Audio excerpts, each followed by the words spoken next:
Hi, this is Wilna Furstenberg with this week's edition of In the Mood to Scrap. My mood board this week consists mainly of hearts because it's Valentine and I love Valentine because of all the beautiful scrapbook product. I decided to go with pinks and hearts and cupcakes and sugar cookies and everything that reminds you of Valentine. And I will show you how this mood board that I created translated into the page that I made. I found this page by Erin Stewart on Pinterest, originally pinned from Two Peas in a Bucket, and I will have the link to this beautiful page in the information section. I have an enormous appreciation for and a little crush on this layout by Erin. And I admired her use of the hard die cut. So I proceeded to make that the focus point of my page. Also, I pinned a lot of impasto images. The use of impasto intrigued me this month. Impasto is a technique where paint or pigment is applied thickly so that it stands out from a surface. And it reminded me of cupcake icing. I used some different shades of acrylic paint in pink and I just splattered them on my mood board, and I had some die cut letters left over from another project and I just threw them on the paint and that gave me the idea of how I'm going to approach my page. A quick look at some of the supplies that I'm using. You can see some Maya Road chipboard, Tim Holtz little pins, Kelly Perky's exclusive two-piece stamp,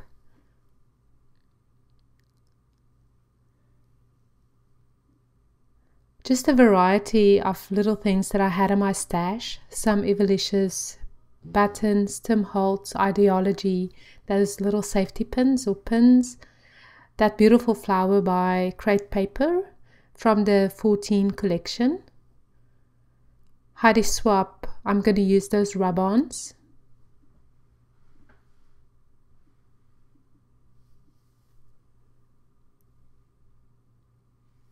Wood Veneer by Studio Calico.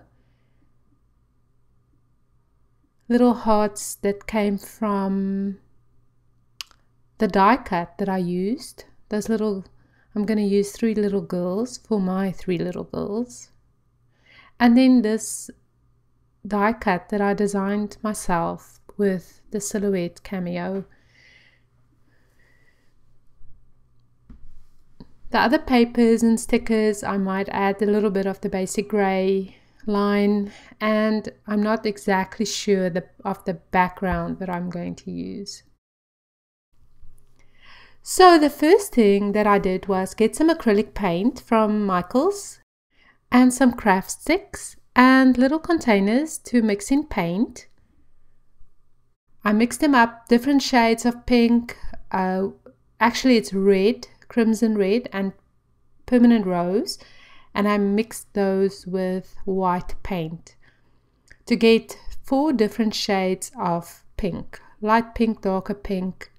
So I'm just gonna mix it up, and once it's mixed up, and I use these craft sticks a lot, then I'm going to take some tacky glue and I'm going to add that to a squirt of that to each little bottle.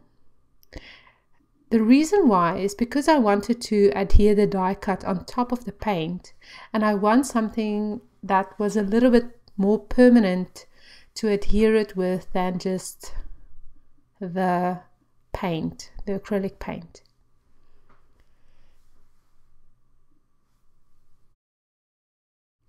Next, I'm going to start with a white cardstock from American Crafts and just add some pinstripe splatters from Studio Calico.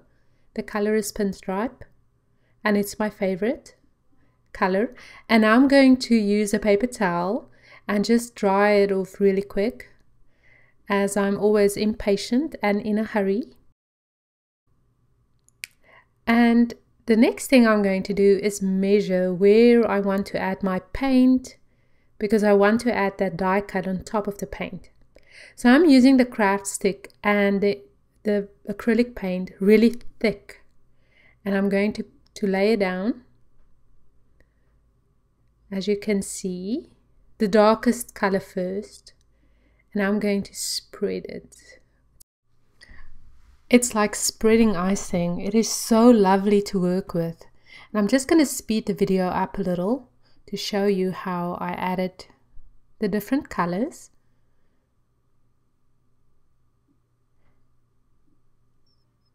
It's really fun doing technique-based scrapbooking things. And once that's done, I'm going to take my die cut and press it into the ink or the acrylic paint. So you can see how it bubbles up out of the hearts and all the little crevices. Now take a craft stick and just go around and just press it down. Now the important thing is, if you're in a hurry and you don't want to let it dry for 24 hours, because that's how long it took to dry, like completely dry into that beautiful glossy look, you can use the same technique, just use a little less paint. Also that you have to know is that the cardstock did buckle a little, and I did adhere it in the end to a piece of cardboard or just chipboard with about 6 or 7 strips of adhesive, and just laid it down flat. So that worked really well. So now you can see the lovely texture of this beautiful paint sticking through the hearts, real impasto style. Now this is 24 hours later and the paint is completely dry into that beautiful glossy look that only acrylic paint can. And I'm going to proceed to finish my page. I also adhered it to the chipboard background so you can see it's nice and flat. And I'm going to use these pictures that I took of my girls. I do a Valentine photo shoot with them every year. And I'm going to cut it with my paper trimmer. They're about 3 inches by 2 inches every picture, and I printed them here at home.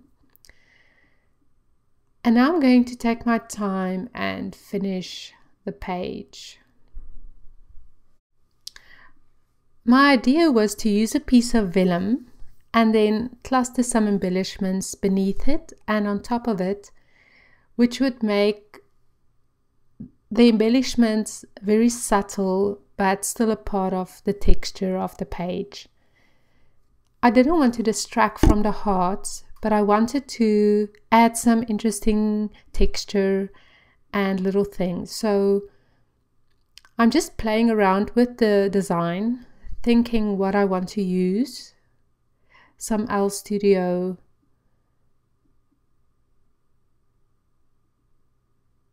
die cuts, which I love. If you watch my videos, you'll know I love everything and everything is my favorite. Anyway, so this was a little bit of a difficult process for me. It took a little longer than it usually does. And I think the reason for it was because I wanted to use all these embellishments.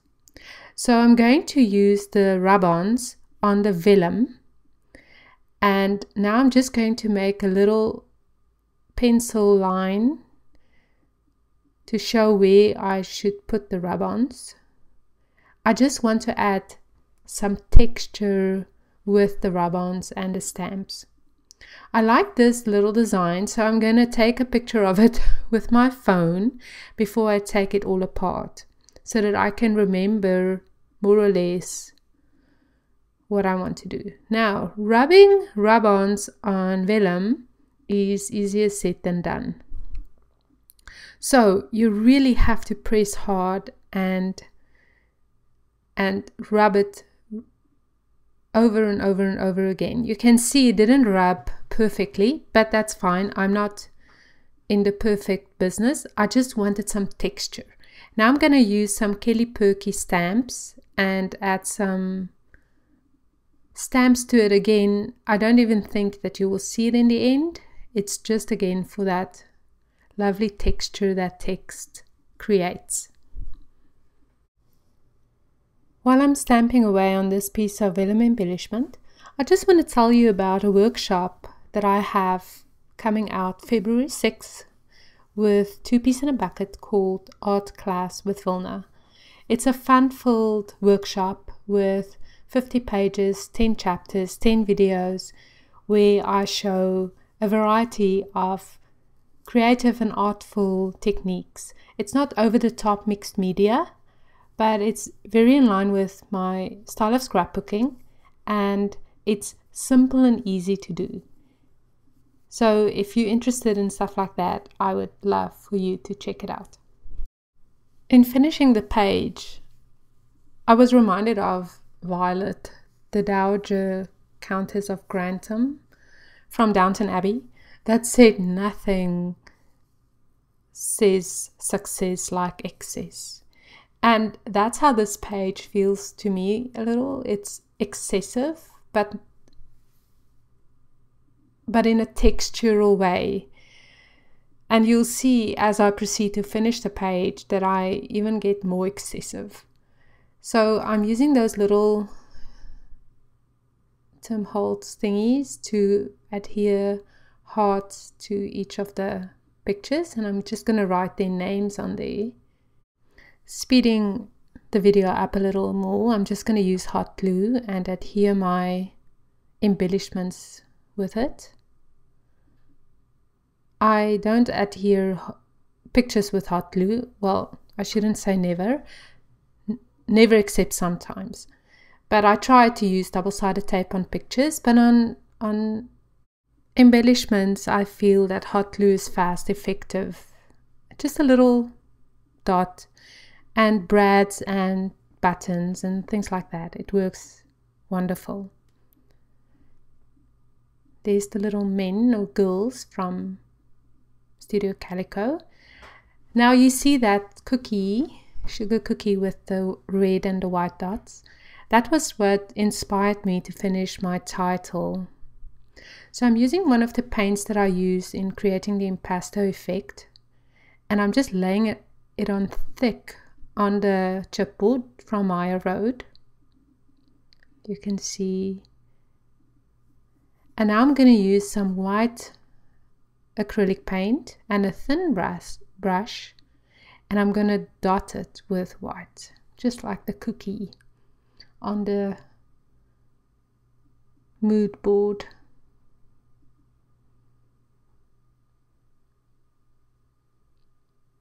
And I'm not going to speed this up, but I want you to see that it takes a little practice, but it's not all that difficult. The thing is, you just have to use a lot of paint on the brush, and I suggest if you are a little nervous, just to try it on a piece of paper first.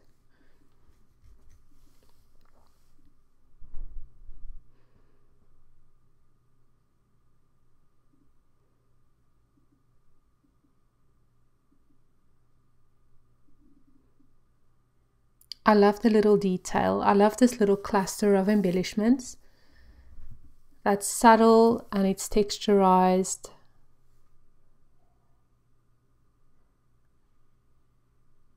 But it doesn't stand out from the page. It just gives dimension to it. So now I'm going to add some L Studio. I don't know if it's in the shop yet. It's called You and Me, L Studio, and some basic gray from their Valentine collection. Some of the stickers. Those tabs are perfect. Another little bit of excess on today's page. I wanted to add some white opaque ink to the hearts. Maybe just to give them a little dots as well. And repeat the dots that I made on the love. Just a little bit of splatter on the hearts. And I covered my pictures, as you can see, with paper towel, just so that it don't get – splattered as well. And this is my page. I'll turn it over so you can see that I backed it on some chipboard. You can see it crinkled a little, but it flattened out quite nicely once I used some double-sided tape. And there's a detailed shot of the cluster of embellishments. And I have a 3-dimensional frame that I'll probably put this page into it because it's just one of my favorites. Lastly, I'm just going to stitch with silver thread around the edges, and it will just finish it off nicely. I also added some journaling and some more stamps. I added February 14 stamp to my page, even though it's only January, but it's for Valentine. I have a challenge for you that will be in the information part of this page, and it ends February 28th. And I just want to thank you for watching the video.